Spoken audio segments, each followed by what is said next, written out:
은혜와 긍휼과 평강이 기도의 자리에 나오신 성도님들에게 있기를 주님의 이름으로 간절히 축원합니다. 2025년 새해가 밝았습니다. 그리고 첫 번째 새해 첫 금요 기도의 시간인데 어떤 말씀을 나누면 좋을까 고민하다가 아무래도 우리의 삶의 가장 우선순위, 가장 최고의 우선순위가 무엇이 되어야 하는지에 대해서 나누면 좋겠다는 생각을 했습니다. 바라기는 이 시간 말씀 앞에서 우리가 정직하게 나의 우선순위는 무엇인지를 한번 돌아보았으면 좋겠고, 하나님이 가장 우선순위가 되셔야 함에도 불구하고 분명히 우리 안에 그렇지 않은 모습들이 있을 겁니다. 그것이 발견될 것입니다. 그때 우리가 하나님 앞에 믿음을 가지고 용기를 가지고 다시 한번 돌이키는 은혜가 이 밤에 있기를 주님의 이름으로 간절히 축원합니다.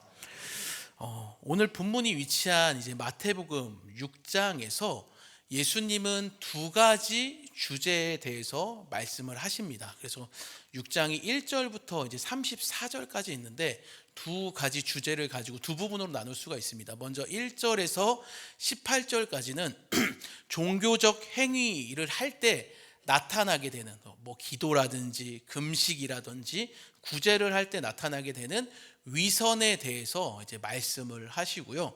19절부터 34절까지는 염려에 대해서 우리 주님이 말씀을 하십니다. 따라서 자연스럽게 마태복음 6장의 두 가지 핵심 주제는 위선과 염려라고 할 수가 있습니다. 이런 위선과 염려가 이제 발생하는 것에 대해서 그 근본적인 원인에 대해서 우리 예수님은 항상 그 근원에 대해서 근본적인 원인에 대해서 늘 말씀하시거든요. 이런 위선과 염려가 발생하는 근본적인 원인에 대해 예수님은 우선순위를 명확히 해야 한다라고 말씀을 하십니다. 왜냐하면 하나님께 가장 최우선순위를 둘 때에만 그러한 위선과 염려에서 벗어날 수가 있기 때문에 그렇습니다. 이 말을 우리가 뒤집어서 생각해 보면 하나님께 최고의 우선순위를 두지 않을 때 인간에게는 뭐가 나타난다라는 거예요? 위선적인 종교 행위가 나타나고 염려가 나타나게 된다라는 거예요. 그러니까 하나님께 최고의 우선순위를 두지 않을 경우에 우리에게 자연스럽게 나타나는 것은 종교적인 위선이고 염려가 우리에게 나타난다라는 거예요. 특별히 우리가 읽은 이 31절, 오늘 본문에서 31절은 이 염려가 만들어내는 특징에 대해서 말씀을 하는데 31절을 보시면 그러므로 염려하여 이르기를 무엇을 먹을까, 무엇을 마실까, 무엇을 입을까 하지 말라라고 말씀을 하고 있습니다. 우리가 굉장히 잘 아는 말씀이죠. 점심 메뉴 고를 때 이런 말 하기도 하는데 무엇을 먹을까, 무엇을 마실까, 무엇을 입을까라는 것은 여러분 어떤 여러 가지 다양한 선택지가 있기 때문에 어느 것을 고를까요? 알아맞혀보세요. 이런 고민하는 상태를 말하는 표현이 아닙니다. 그러니까 예를 들어서 오늘은 짜장면을 먹을까, 짬뽕을 먹을까, 아니면 아메리카노를 마실까, 카페라떼를 마실까, 검은색 옷을 입을까, 흰색 옷을 입을까. 그러니까 이러한 무수히 많은 선택지 중에서 내가 어떤 것을 선택해야 될까라고 고민하는 것이 무엇을 먹을까, 무엇을 마실까, 무엇을 입을까의 의미가 아니라는 겁니다. 무엇을 먹을까, 무엇을 마실까, 무엇을 입을까, 이것은 그런 의미가 아니라 어떤 의미냐, 한마디로 재물이 없어서 염려하는 상태를 가리키는 표현인 거예요. 주머니에 돈이 없으니까 뭘 먹어야 되지? 뭘 마셔야 되지? 어떡하지? 수중에 돈이 없는데 고민하고 걱정하다가 내뱉는 말이 무엇을 먹을까? 무엇을 마실까? 무엇을 입을까의 진정한 의미라는 거예요. 이뿐만이 아닙니다. 당시에 이러한 방식의 질문들, 무엇을 먹을까? 무엇을 마실까? 무엇을 입을까라는 이러한 방식들의 질문은 그 당시에 마태복음 기록될 당시에 기독교가 아닌 다른 종교를 믿는 이교도 이방인들의 질문 방식이었다고 합니다. 그 이유를 말씀드리면 이래요. 당시 그리스 로마의 신들은 굉장히 변덕스러운 행동으로 잘 알려져 있었습니다. 신들의 감정과 상황에 따라서 자신들을 섬기는 사람들에게 화를 내기도 하고, 또 어떨 때는 신들의 기분이 좋을 때는 자신을 섬기는 사람들에게 자비를 베풀기도 했다고 합니다. 신이 이렇다는 게 사실은 좀 되게 우스운 건데, 신들의 감정과 그들의 상황과 환경에 따라 자신에게 정성을 바치는 사람들에게 때로는 너 잘하고 있다. 근데 내가 기분이 나쁜데 막 사람들이 나에게 뭘 갖다 주면 이건 아니야 라면서 화를 내기도 했다라는 거예요. 따라서 이러한 신들을 추종하는, 이러한 신들을 믿고 따르는 사람들의 가장 큰 관심은 무엇이었겠습니까? 내가 신에게 바친 이런 어떠한 헌신과 제물, 예를 들어서 지금도 찬양을 했잖아요. 그 내가 섬기는 그 그리스 로마 신에게 바친 이 찬양이 오늘 내가 좀 하다가 음이탈이 좀 있었던 것 같은데, 손을 들라고 할 때 내 손 각도가 좀 삐뚤어졌던 것 같은데 잘 받아들여졌을까? 내가 바친 것을 통해서 내가 섬기는 그 그리스 로마의 신들이 기분이 좀 좋아졌을까? 아니 어쩌면 내가 좀 정성이 부족해서 나를 좀 미워하시는 건 아닐까? 그것들을 가지고 끊임없이 고민했다라는 거예요. 왜 고민했을까요? 만약 자신이 바친 어떠한 재물과 그런 정성과 헌신이 신의 기분을 좋게 만든 게 아니라 신의 기분을 상하게 만들었다면 자신들에게 재앙이나 불행이 닥칠 수 있다고 생각했다라는 거예요. 그 결과 이러한 이교도 이방신을 섬기는 사람들은 안절부절한 자세로 불안하고 염려했다는 거예요. 어떤 방식으로요? 내가 바친 재물을 기뻐하실까? 내가 바친 재물을 받으셨을까? 안 받으셨으면 어떡하지? 혹시 나에게 불행이 닥치는 거 아니야? 갑자기 내 애들이 아프네? 내가 정성을 좀 덜 바쳐서 그런가? 라는 식으로 그리스 로마 신을 섬기던 그 이교도인들은 염려했다라는 거예요. 로마의 신들을 섬기는 이교도 이방인들이 이러한 방식으로 염려를 했다라는 거예요.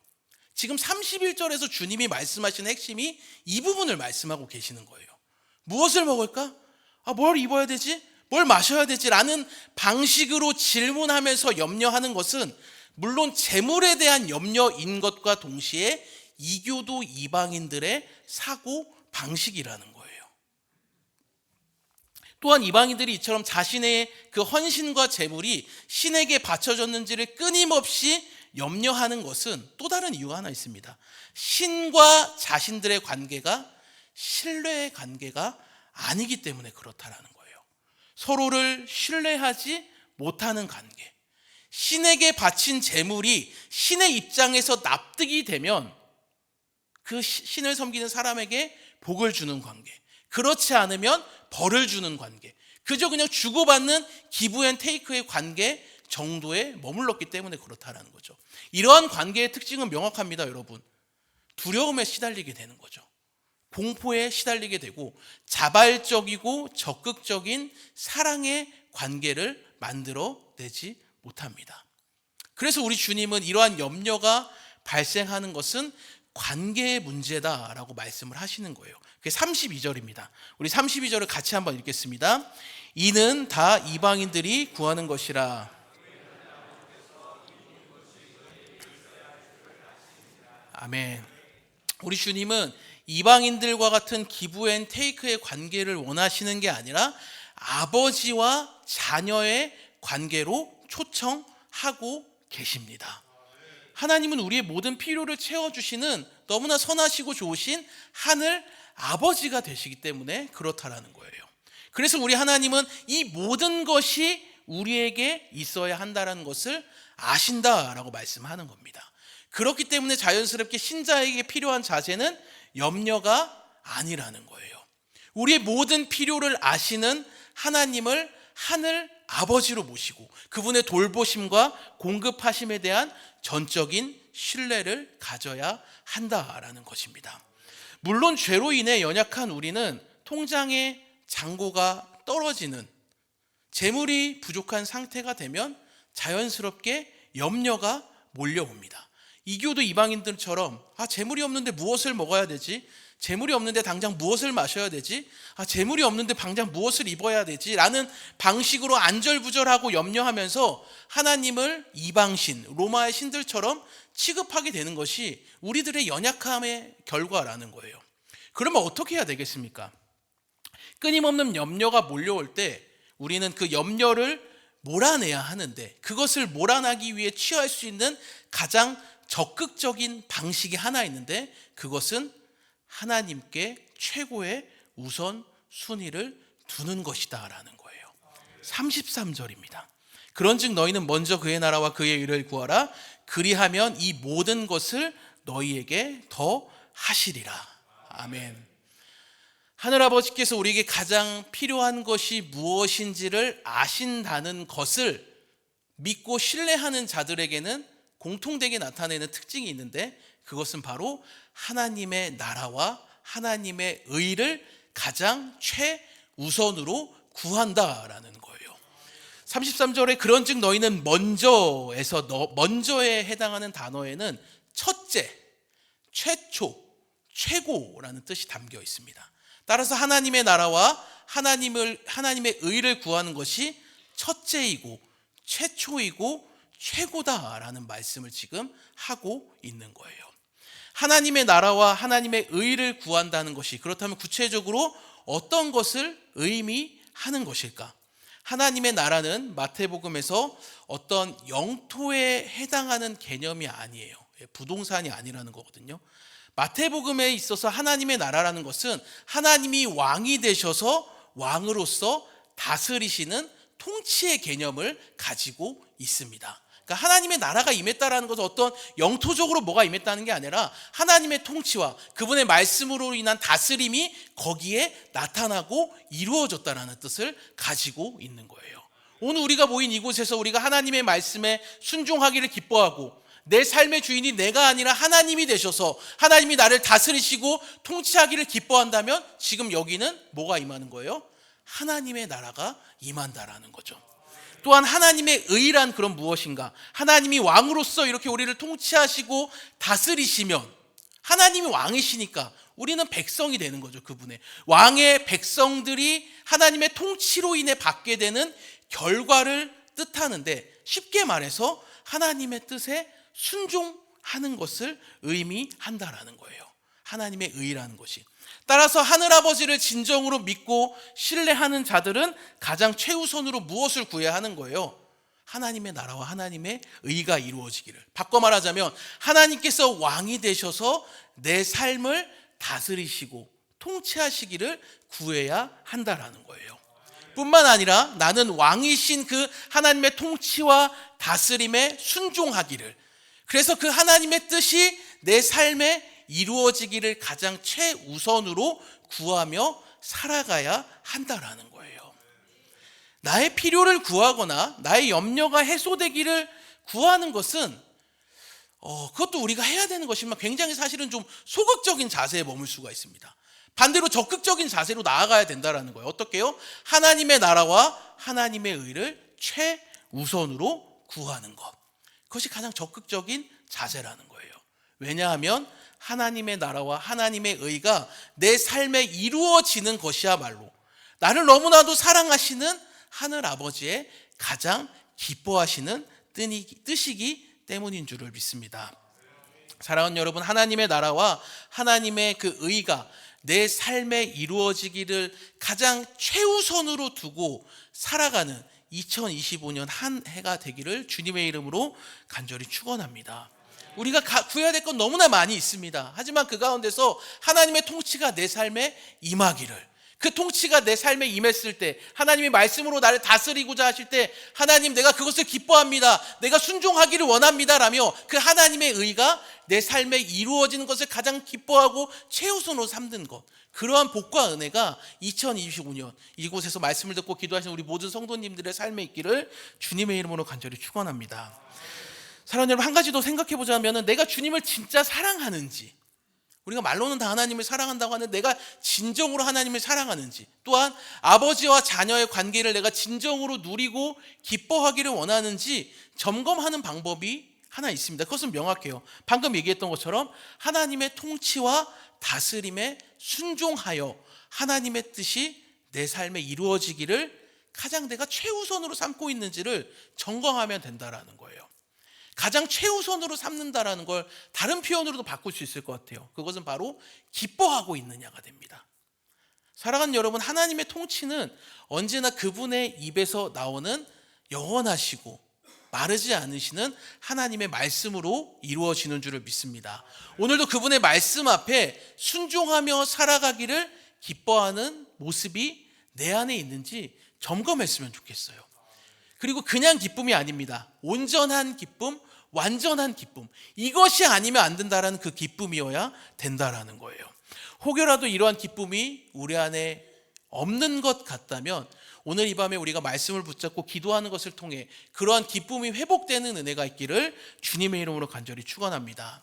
하나님, 내 안에 하나님의 나라와 의를 가장 먼저 구할 수 있는 은혜를 허락해 주시옵소서.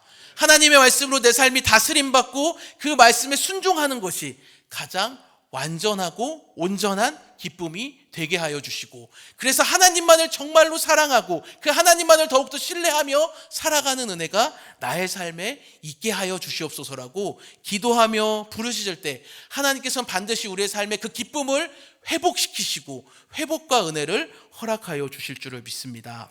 이와 같은 은혜가 오늘 이 밤에 있기를 주님의 이름으로 간절히 축원합니다. 사랑하는 여러분, 이제 그렇다지만 이 말씀을 계속 보면 더욱더 놀라운 약속이 한 가지 이어지고 있습니다. 우리는 그저 염려하기보단 하나님의 나라와 하나님의 의를 가장 최우선으로 구했을 뿐인데 하나님은 이 모든 것을 우리에게 더하여 주신다라는 거예요. 여기서 이 모든 것은 32절에서 언급된 하나님께서 이미 알고 계시는 우리의 필요한 것들을 가리키는 표현인 거예요.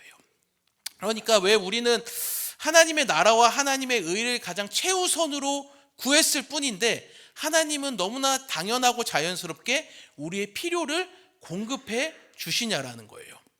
그것도 역시 명확합니다. 하나님과의 관계가 아버지와 자녀의 관계이기 때문에 그렇습니다. 아버지와 자녀의 관계에서만 누릴 수 있는 복이기 때문에 우리는 그저 하나님의 나라와 의가 내 삶에 이루어지기를 구했을 뿐인데, 그것을 가장 최우선에 두었을 뿐인데 하나님은 우리에게 필요한 모든 것을 다 아시고 공급해 주신다라는 거예요. 마태복음 7장 9절에서 11절을 보시면 너희 중에 누가 아들이 떡을 달라 하는데 돌을 주며 생선을 달라 하는데 뱀을 줄 사람이 있겠느냐. 너희가 악한 자라도 좋은 것으로 자식에게 줄 알거든 하물며 하늘에 계신 너희 아버지께서 구하는 자에게 좋은 것으로 주시지 않겠느냐. 이 말씀도 역시 명확하죠. 본성적으로 악한 이 땅의 인간 아버지라고 할지라도 자기의 아들이 떡을 달라고 하면 돌을 주지 않는다라는 거예요. 여기서 돌은 아무 쓸모없는 것을 상징적으로 의미하는 단어거든요. 또한 생선을 달라고 하면 뱀을 주지 않습니다. 여기서 뱀은 해롭다는 것을 또 상징적으로 의미하는 단어예요. 그렇다면 이 땅의 아버지도, 이 땅의 악한 아버지, 불완전하고 자기중심적인 삶을 살아가는 아버지라 할지라도 아들이 필요한 것을 달라고 하면 채워주고 먹을 걸 달라고 하면 그것으로 채워줄 텐데, 하물며 하늘에 계신 아버지는 당신의 자녀들에게 무엇을 주시겠어요? 그 이 땅의 악한 아버지와 하늘의 그 선하신 하나님 아버지가 대조가 되고 있는 거예요. 이 땅의 악한 아버지도 가장 최선의 것, 좋은 것으로 주기를 원한다면 아버지와 자녀의 관계에서 하늘 아버지는 이보다 더 좋은 것으로, 가장 최선의 것으로 주실 수밖에 없다라는 거예요. 하늘에 계신 아버지는 너무나도 선하신 분이기 때문에 그렇다라는 것입니다. 사랑하는 여러분, 그러므로 우리는 이제 마음껏 하나님의 나라와 하나님의 의를 구할 수 있는 거예요. 내 것을 먼저 구하지 않고 하나님의 것을 구한다 할지라도 하나님은 언제나 우리에게 가장 좋은 것으로, 최선의 것으로 채워주시는 너무나 선하시고 신실하시고 완전하신 아버지가 되시기 때문인 줄을 믿습니다. 오히려 그래서 우리는 더욱더 적극적인 방식으로 염려를 몰아내기 위해 하나님의 나라와 하나님의 의를 구함으로 우리에게 끊임없이 찾아오는 염려에서 벗어날 수 있다라는 거죠. 오히려 염려를 적극적으로 몰아내는 삶을 살 수 있습니다. 하나님의 나라와 하나님의 의를 구하면서 너무나 하나님의 것만 구하다 보니까 정작 내 것을 못 구했잖아라고 염려할 필요도 없다라는 거예요. 언제나 선하고 좋으신 하늘아버지는 우리의 모든 필요를 아실 뿐만 아니라 하나님의 때에 하나님의 방법으로 가장 적절한 때에 가장 적절한 것으로 채워주시기 때문인 줄을 믿습니다. 자, 근데 여기서 우리가 이제 한 가지 꼭 짚고 넘어가야 되는 지점이 하나 있습니다. 뭐냐면 본성 자체가 자기중심적인 인간은 하나님의 나라와 하나님의 의를 가장 먼저 구한다고 하면 하나님께서 우리의 모든 필요를 채워주신다라는 그 말을 왜곡하고 이용하려고 하기 때문에 그렇다는 거예요. 그러니까 방금 읽은 이 말씀이 하나님의 나라와 하나님의 의를 구하면 하나님이 우리에게 모든 필요를 채워주신다라는 말씀이잖아요. 그럼 여기서 사실 핵심은 하나님의 나라와 하나님의 의를 먼저 구하는 것에 방점이 찍혀 있는데 우리는 자꾸 어디에 시선이 머무는 거예요? 하나님이 우리의 모든 필요를 채워주신 데에만 자꾸 꽂히는 게 자기중심적인 우리의 연약함이라는 거예요. 그렇다 보니까 때로는 순수함이 좀 왜곡될 때도 있는 거죠. 하나님을 사랑하고 신뢰하기 때문에 그분의 나라와 의를 구하는 게 아니라 그 뒤에 있는 것 때문에 내 모든 필요를 채우려고 하나님의 나라와 의를 구하게 되는 모습이 우리에게 발견될 수 있다는 거예요. 그러니까 예를 들어볼게요. 이제 우리가 잘 아는 이제 흥부와 놀부 이야기를 잘 아실 거예요. 흥부와 놀부. 흥부가 왜 복을 받았습니까? 다 아실 텐데 가난하게 살던, 제 설명을 해드릴게요. 감사해요. 제가 모른 척 해주셔서 다 또 가난하게 살던 흥부는 이제 어느 날 제비가 구렁이에게 공격당하는 것을 보게 됩니다. 그리고서는 그 구렁이를 쫓아내게 되죠. 그 과정에서 새끼 제비 한 마리가 어떻게 되죠? 둥지에서 떨어지게 되고 다리가 부러졌습니다. 그럼 이제 어떻게 해야 돼요? 요즘 시대였으면 이제 보험 처리하면 되는데 그 당시 보험이 없으니까 흥부가 직접 제비의 다리를 치료해 줍니다. 그리고 이제 시간이 흘러 봄이 되니까 이 제비가 뭘 물어다 주는 거예요? 박씨를 물어다 주는 거죠. 그래서 흥부는 그 박씨를 심었고 이 씨가 무럭무럭 자라서 큰 박이 되어서 이 박을 이제 톱으로 켜서 여니까 뭐가 나오죠? 보험금이 나오죠. 온갖 곡물과 금은보화가 나오고 흥부는 부자가 되었다라는 얘기. 자, 그럼 여기서 흥부는 제비 다리를 고쳐줄 때 어떤 생각을 했을까요? 그래, 제비 다리를 고쳐주면 박씨를 가져다 줄 거고 그 박씨를 심으면 엄청난 보물을 얻을 수 있겠지라고 생각했을까요? 결말을 아는 우리는 얼마든지 그럴 수 있지만 흥부는 적어도 그렇지 않았습니다. 근데 이제 놀부의 경우는 어때요? 우리가 잘 알지만 흥부가 부자가 되었다라는 소식을 듣고서는 어떻게든 나도 그 박씨를 받아내야겠다, 복을 받아야겠다라는 생각에 꽂혀갖고 다리 부러진 제비를 찾아다니는 거예요. 근데 나타나요? 안 나타나요? 안 나타나는 거죠. 그러니까 어떻게 해요? 멀쩡한 제비를 잡아다가 다리를 부러뜨리는 거죠. 그리고서는 고쳐주는 거예요. 왜요? 복을 받으려고. 이걸 얘기하는 거예요. 우리에게도 이런 놀부와 같은 모습이 얼마든지 발견될 수 있다는 거예요. 야, 김집사, 박권사, 하나님의 나라와 의를 구하면 우리의 필요를 채우신대. 내 필요를 채우기 위해서 하나님의 나라와 하나님의 의를 2025년도에 함께 구해보자. 사랑하는 여러분, 이러한 꼼수와도 같은 모습이 우리에게 얼마든지 있을 수 있다라는 거예요. 그걸 우리가 좀 돌아봤으면 좋겠다는 거예요. 하나님을 사랑하기 때문에 하나님과의 바른 관계에서 나타난 결과가 아니기 때문에 그렇다라는 것. 하나님의 나라와 하나님의 의를 정말 우리가 하나님을 신뢰하고 사랑하는 마음에서 구하는 게 아니라 그분의 통치와 다스림이 내 삶에 임해서 그분의 통치와 다스림에 순종하기를 기뻐하는 그 자발적에서 나온 것으로 인해 하나님이 우리에게 필요를 채워주시는 건데, 이게 뒤바뀌는 모습이 우리에게 얼마든지 있을 수 있다라는 거예요. 하나님의 얼굴, 그분의 본질을 구하고 그분과의 관계에서 흘러나오는 것들을 자연스럽게 구하는 것이 아니라 그분의 손을 바라보고 나의 필요만을 구하는 모습들이 우리에게 있지는 않냐라는 것입니다. 또 한 가지 이 말씀에서 더 생각해 볼 지점이 있습니다. 그것은 하나님의 나라와 하나님의 의를 구하는 것에만 집중한 나머지 나의 모든 필요를 위한 삶을 포기하는 극단적인 모습으로 치우쳐서는 또 안 된다라는 거예요. 소위 세상에서의 삶은 모두 다 제쳐주고 하나님의 것에만 치중하면 일상의 삶의 필요는 다 채워주신다라는, 어떻게 보면 그런 극단적인 방향으로 치우치는 생각은 우리가 조금 경계해야 된다라는 거예요. 왜냐하면 제자의 삶이라는 것은 우리의 모든 필요를 채우시는 하늘 아버지를 전적으로 신뢰하는 제자의 삶이란 우리에게 주어진 일상의 삶을 보다 더 적극적인 방식으로 채워나가는 삶이기 때문에 그렇다라는 거예요. 여러분, 이게 너무나 중요합니다.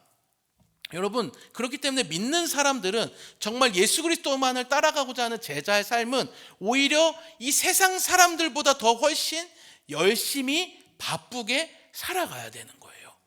하나님의 나라와 하나님의 의가 이루어지기를 위해, 그것이 내 삶에 임하기를 위해, 또한 교회에서 섬기고 헌신한 만큼 세상에서도 더 적극적인 방식으로 동일하게 섬기고 헌신해야 된다라는 거예요.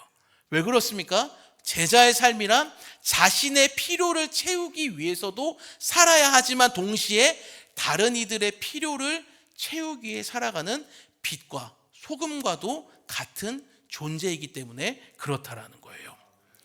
그러한 은혜가 우리에게 있었으면 좋겠습니다.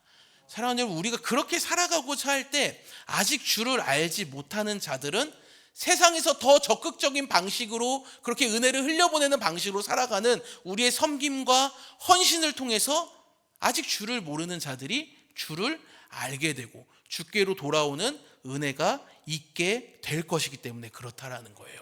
그래서 2025년도 한 해는 우리가 좀 더 세상 속에서 그리스도인답게 살아가는 그 적극적인 삶의 방식으로, 세상은 다 외면하고 그게 아니라 하나님이 이처럼 사랑하사 독생자를 주실 만큼 사랑했던 이 세상의 더 적극적인 삶의 깊은 자리까지 나아가 우리의 삶을 통해 예수 그리스도를, 복음을 흘려보냄을 통하여서 아직 주를 알지 못하는 자들이 주께로 돌아오는 그 은혜를 우리의 삶을 통해 누리는 복이 저와 여러분들 모두에게 있기를 주님의 이름으로 간절히 축원합니다. 이제 마지막 34절 보고 기도하겠습니다. 하나님의 나라와 의를 구하기를 기뻐하고 그것을 가장 최우선으로 두고 살아가는 자들에게 하나님은 모든 필요를 아시고 채워주시기를 기뻐하는 너무나도 좋은 하나님 아버지가 되시는데, 그렇다면 하나님은 그러한 당신의 자녀들에게 이제 염려가 없는 삶을 보장해 주시면 안 되냐라는 거예요. 그렇지 않다라고 우리 주님은 말씀을 하시거든요. 34절입니다. 우리 34절 같이 읽겠습니다. 그러므로 내일 일을 위하여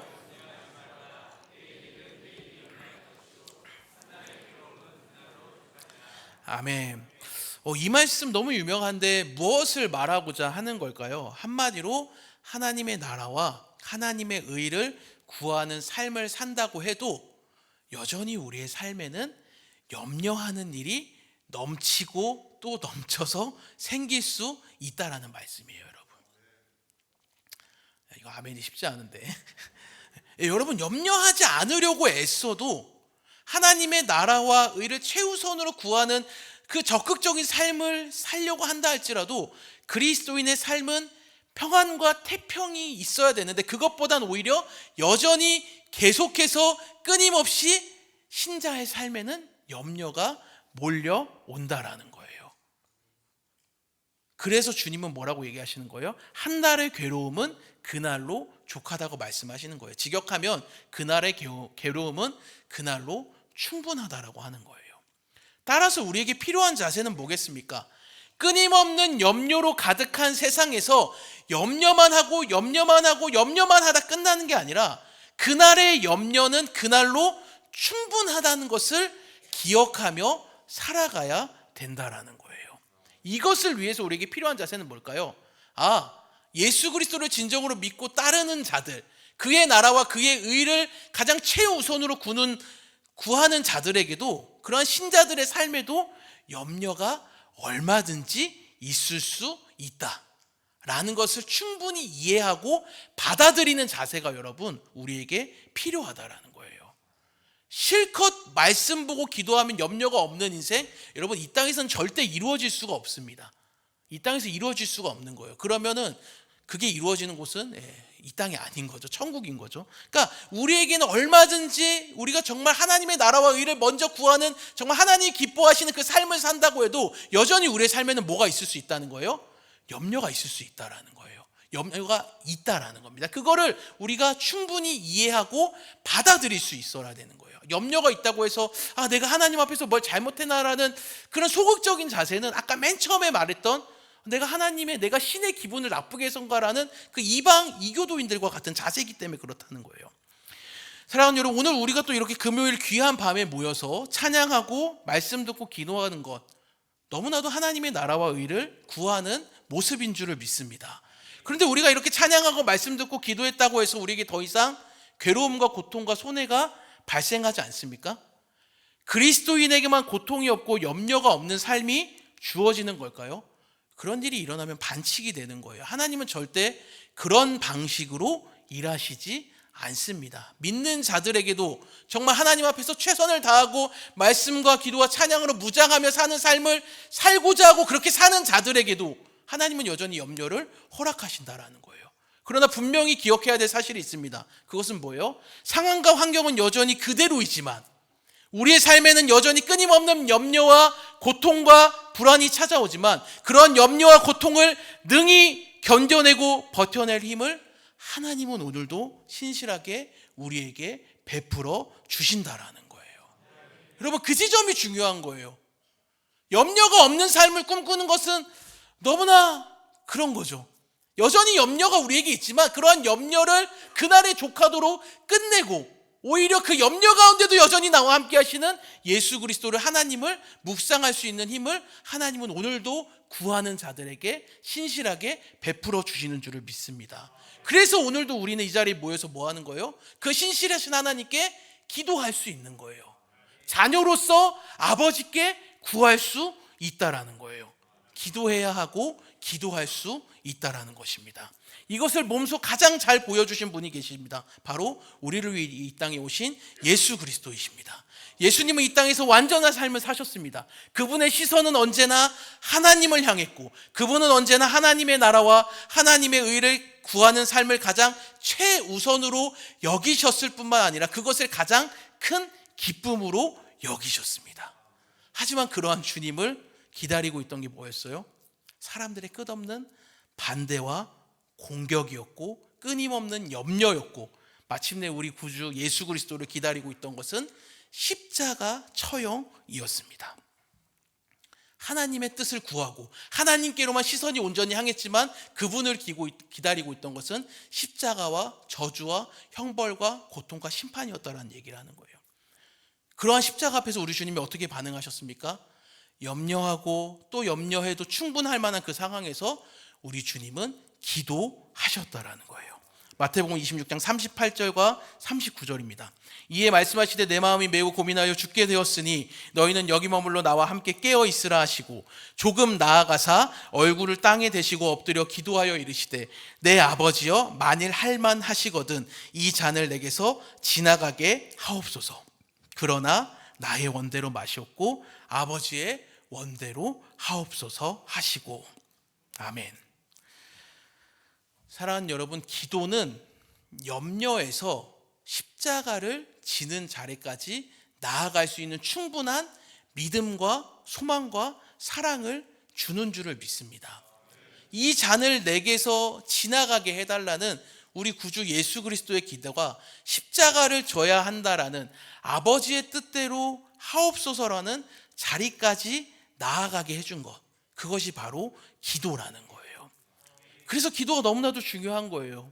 기도하지 않으면 우리는 염려로 가득한 삶, 내일도 염려하고 모레도 염려하고 일주일 뒤도 염려하고 1년 뒤도 평생을 염려만 반복하는 끝없는 염려의 삶을 살게 되기 때문에 그렇다라는 거예요.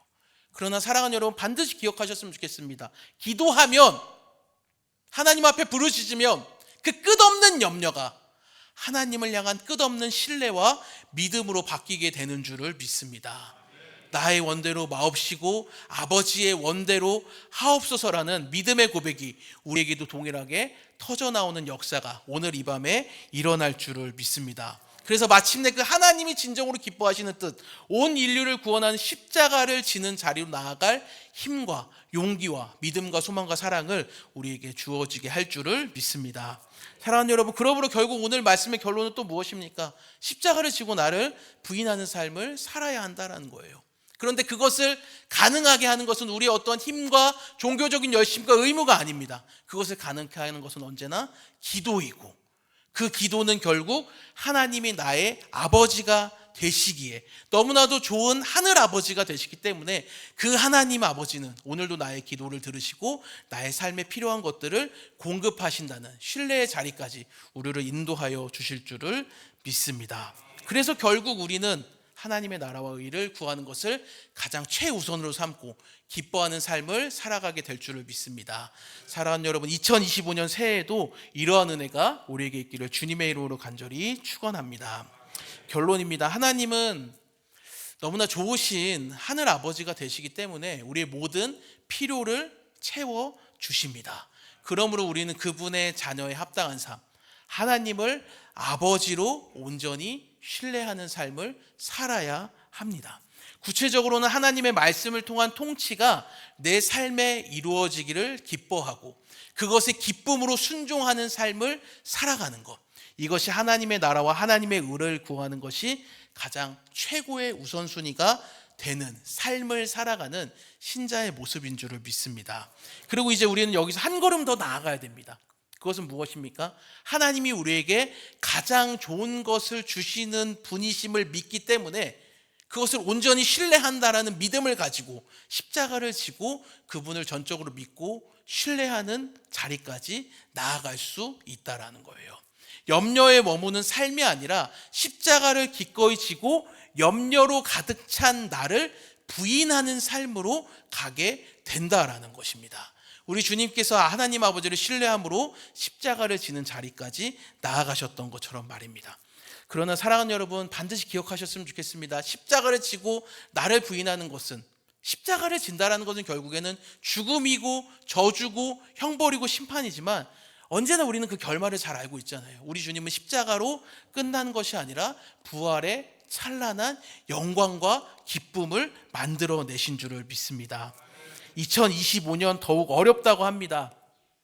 안 어려웠던 적은 사실 없는데 계속 어렵다고 합니다. 더 어둡고 또 어둡고 소망은 더 없다고 합니다. 그런 때일수록 우리는 우리를 너무나 신실하게 사랑하시는 그 하나님의 완전하신 사랑, 십자가를 지고 죽으시고 부활하심으로 완성하신 그리스도의 완전한 복음을 붙잡고 2025년 한 해 하나님의 나라와 하나님의 의가 내 삶의 가장 최우선으로 이루어지기를 그 기뻐하는 삶, 그래서 염려는 몰아내고 하나님의 영광으로 가득 찬 그 복음의 삶이 이 시간 또 말씀을 듣고 기도하는 우리 모든 성도님들의 삶에 가득 넘치기를 주님의 이름으로 간절히 축원합니다. 찬양하고 기도하도록 하겠습니다.